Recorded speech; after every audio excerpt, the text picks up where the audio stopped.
Hi friends, ನಮಸ್ತೆ ಎಲ್ಲರಿಗೂ. ಕೃತಮ ಕುಕ್ಕಿಂಗ್ಗೆ ಸ್ವಾಗತ. ನಾನಿವತ್ತು ಗಟ್ಟಕ್ಕಿ ಪಾಯಸ ಮಾಡೋದು ಹೇಗೆ ಅಂತ ತೋರಿಸ್ತೀನಿ, ಬನ್ನಿ.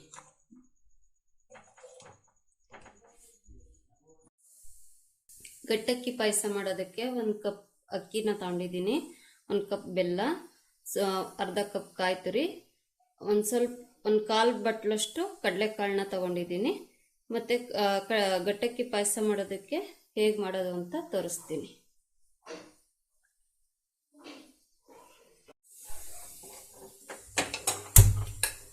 ಮೊದಲಿಗೆ ನಾನು ಕಡಲೆಬೇಳೆನ ಕೂಗಿಸ್ಕೊಳ್ತಾ ಇದ್ದೀನಿ. ಸ್ವಲ್ಪ ಕಡಲೆಬೇಳೆ ತಗೊಂಡಿರೋದ್ರಿಂದ ಒಂದು ಕಪ್ ಅಕ್ಕಿಗೆ 4ರಷ್ಟು ನೀರು ಬೇಕಾಗುತ್ತೆ ಗಟ್ಟಕ್ಕಿ ಪಾಯಸ ಮಾಡೋದಕ್ಕೆ. ಅದಕ್ಕೆ ನಾನು 1 ಕಪ್ನಷ್ಟು ನೀರನ್ನ ಹಾಕೊಂಡು ಕಡಲೆಬೇಳೆನ ಕೂಗಿಸ್ಕೊಳ್ತಾ ಇದ್ದೀನಿ. ಮೊದಲಿಗೆ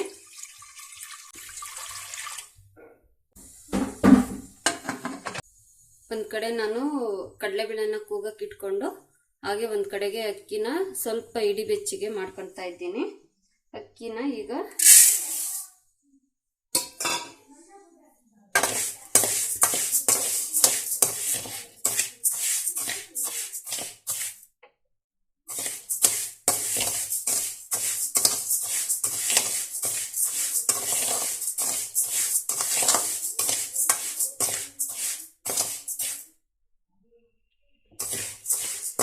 ಅಕ್ಕಿ ಉಟ್ಕೊಂಡಿದ್ದಾಯ್ತು.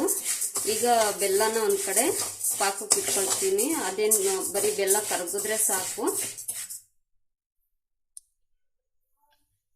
ಈಗ ಬೆಲ್ಲನ ಕರಗಕ್ಕೆ ಇಟ್ಕೊಳ್ತಾ ಇದ್ದೀನಿ.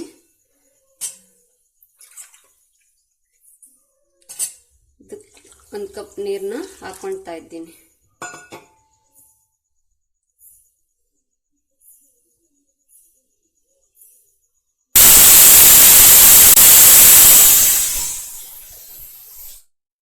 ಕಡಲೆಬೇಳೆ ವಿಜಿಲ್ ಬಂದಾಯ್ತು. ವಿಜಿಲ್ ಆರಾಯ್ತು. ಈಗ ನಾನು ಇದಕ್ಕೇನೆ ಇನ್ನು ಉಳಿದಿರೋಂಥ 2 ಕಪ್ ನೀರನ್ನ ಸೇರಿಸ್ಕೊಳ್ತಾ ಇದ್ದೀನಿ. ಯಾಕಂದರೆ ಅಕ್ಕಿ ಬೇಯೋದಕ್ಕೆ ಇದು ಕುದಿ ಬರಬೇಕು. ಇನ್ನೂ ಸ್ವಲ್ಪ ಕಡಲೆಬೇಳೆ ಹಾಗೆ ಬೇಯಬೇಕು. ಕಡಲೆಬೇಳೆ ಇದ್ರ ಜೊತೆಗೆ ಬೆಂದರೆ ಚೆನ್ನಾಗಿರುತ್ತೆ ಅಂತ ಹೇಳ್ಬಿಟ್ಟು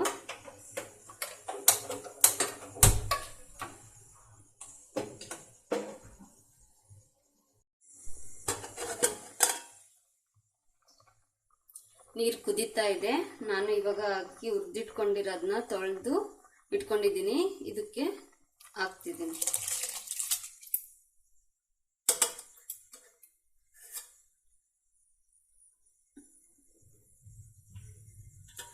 ಅನ್ನ ಆಗಬೇಕು. ಅಕ್ಕಿ ಹಾಕಿರೋದು ಅನ್ನದ ಥರನೇ ಆಗಬೇಕು. ಅದಕ್ಕೋಸ್ಕರ ನಾನು ಇದನ್ನು ಬಾಯಿ ಮುಚ್ಚಿ ಇಡ್ತಾ ಇದ್ದೀನಿ. ಬಾಯಿ ಮುಚ್ಚಿ ಇದು ಅನ್ನ ಆಗೋ ಕರೆಕ್ಟಿಗೆ ಸರಿಯಾಗಿ ಆವಾಗ ನಾವು ಬೆಲ್ಲದ ಪಾಕ ಮತ್ತು ಕಾಯಿ ತುರಿನ ಸೇರಿಸ್ಕೋಬೇಕು.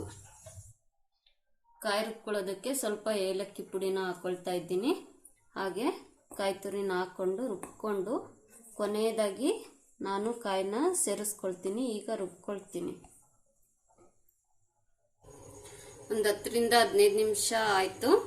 ಇವಾಗ ಅನ್ನ ಮತ್ತು ಕಡಲೆಬೇಳೆ ಚೆನ್ನಾಗಿ ಬೆಂದಿದೆ. ಇದಕ್ಕೆ ನಾನು ಬೆಲ್ಲದ ಪಾಕನ ಸೇರಿಸ್ಕೊಳ್ತಾ ಇದ್ದೀನಿ.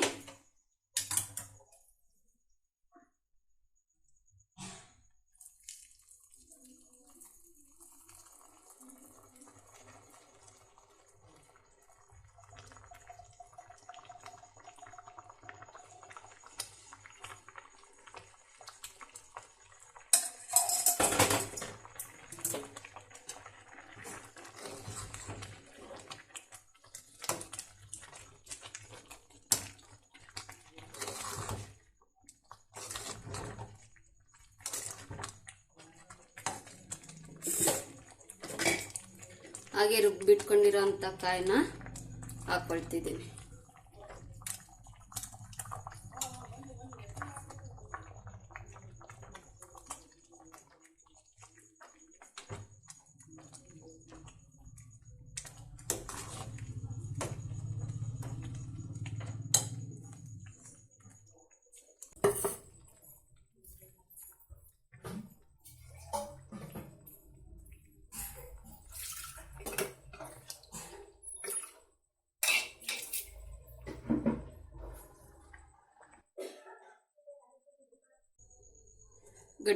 ಗಟ್ಟಕ್ಕಿ ಪಾಯಸ ಆಗಿದೆ. ಇವಾಗ ನಾನು ಇದಕ್ಕೆ ಸ್ವಲ್ಪ ತುಪ್ಪ ಮತ್ತೆ ದ್ರಾಕ್ಷಿ ಗೋಡಂಬಿನ ಹುರ್ಕೊಳ್ತೀನಿ.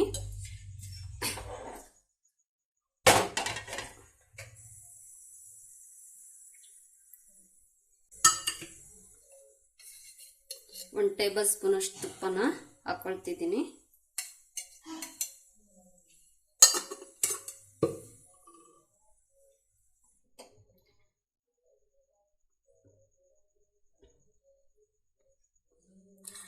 ಬಾದಾಮ್ ಹಾಕೊಳ್ತಿದ್ದೀನಿ.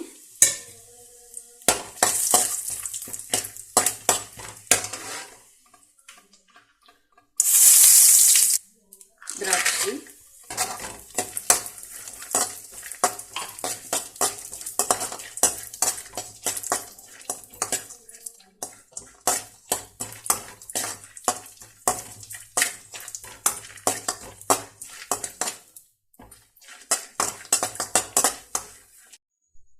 ಹುರಿದಿಟ್ಕೊಂಡಿರೋಂಥ ದ್ರಾಕ್ಷಿ ಗೋಡಂಬಿನ ಇದಕ್ಕೆ ಹಾಕೊಳ್ತಿದ್ದೀನಿ. ನೋಡಿ, ಗಟ್ಟಕ್ಕಿ ಪಾಯಸ ರೆಡಿ ಆಯಿತು.